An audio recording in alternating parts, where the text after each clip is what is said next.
Welcome everybody, welcome to another Affinity Photo tutorial. This week I thought we would create one of these text portrait effects where we have the writing or the text on the picture of the model here, which conforms to the model's face. As you can see, the text actually conforms to all the little ridges and contours of the model's face here. It's a relatively easy process. We're going to use a displacement map.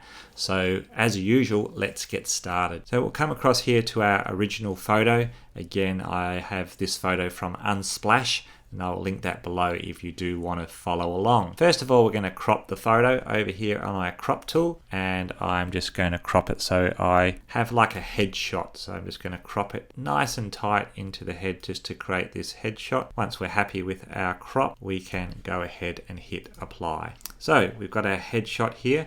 The next thing we want to do is we want to turn this photograph into black and white to start creating our displacement map. Just come down here to our adjustments, and we'll just hit black and white. We don't have to do any other adjustments to it with the sliders.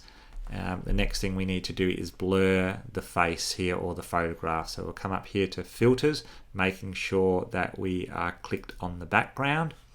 We'll come up here to our filters, blur, Gaussian blur, and we're going to blur about 10 pixels. Hit apply. Okay, that's looking good.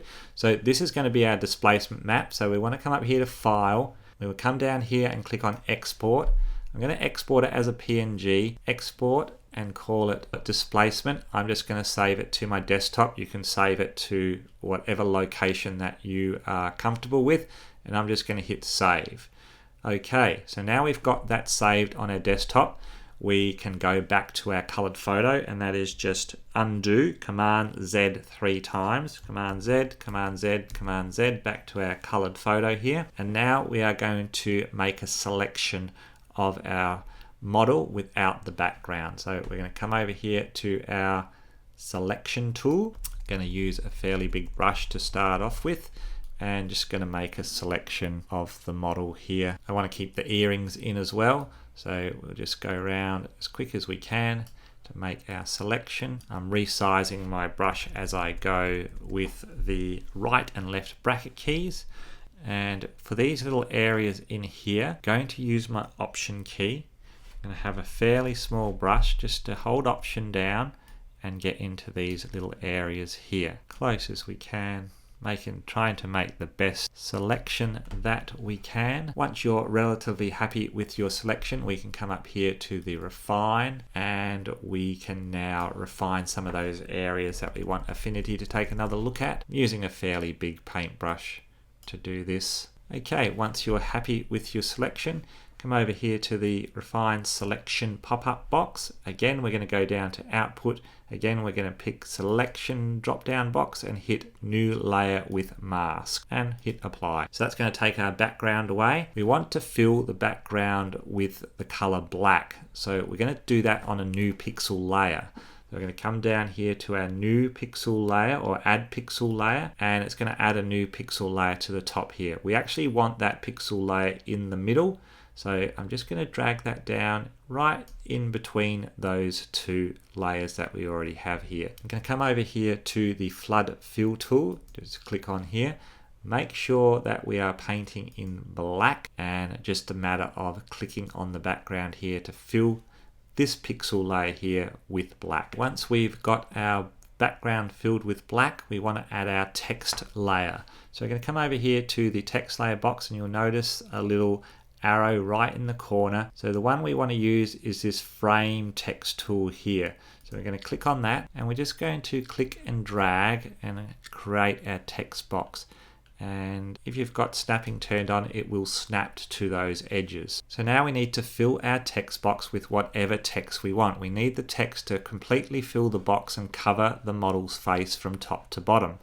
I'm just going to use some inspirational quotes. You can use whatever text that you like. So I'm just going to copy it from my notes, and I'm then going to come to the text box and paste it into the text box. And as you can see, it's very, very small. So I'm just going to highlight it all, and I'm going to change the size of my text up here, and I'm going to change it to 30 points. So you can see that it's now filling the whole picture of the model. And I'm also going to come up here and I'm going to center the text as well. One other little thing I'm going to do just to make things look a little bit nicer, I'm going to come down here to the layer effect and I'm just going to hit outer shadow just to give that text a little bit of bulk. Okay, once we're happy with our text and we've got it filling our photo here, just make sure that you are clicked on the text layer here. This is where our displacement map comes into play. So we're going to come up to the filters. We're going to go to distort. We're going to come down here to displace. It'll give us our little displace pop-up box here. And we are going to load map from file. So remember that black and white photo that we copied and saved? We are going to navigate to wherever that you saved it. I saved it on my desktop, so I'm just going to click on that and open. Once we've got our displacement map loaded, we're just going to use the slider here, and you'll see the more that you slide the slider to the right, the more that this text is going to start conforming to the contours of the model's face here. So we're just going to move it forward. You can now start to see that text actually conforming to those contours. Once you're happy, don't go too far or the text starts to blur and you can't even read it. But just come back till it starts to contour and you can still read it. You can see now it's starting to go around those contours. So just a little bit further and I'm happy with that. Once you're happy and you can see the text conforming around those contours, you can hit apply. The next thing we're going to do is just change that to overlay, and I'm going to bring the opacity down just a tiny little bit there. So once we're happy with that, you can see that we've got the text, it actually overruns into the black. So we're going to take that pixel layer and we're just going to drop it under the mask there, and then it's just going to make all that text just stay on the model's face here and not overrun. So once we're happy with that, I just want to remove some of the text from the model's hair and maybe her ear here, and especially the eyes. This step is purely optional. You don't have to do this. I think it just looks a little bit better. So on that text layer or the pixel layer here, I'm going to add another mask. I'm going to make sure I'm clicked on the mask, make sure I've got my paintbrush tool, make sure that we are painting in black, and I'm just going to take the text away from the model's eyes here and also her ear. And again, this is a purely optional step. You don't have to do this step, and I'm going to make a fairly big brush and I just want to take that text just away from the hair as well. I think it makes it look a little bit more realistic. If you go a little bit too far, again, you can always hit X on your keyboard and paint it back in white. But once you're happy with that, that's how you would create your text portrait in Affinity Photo.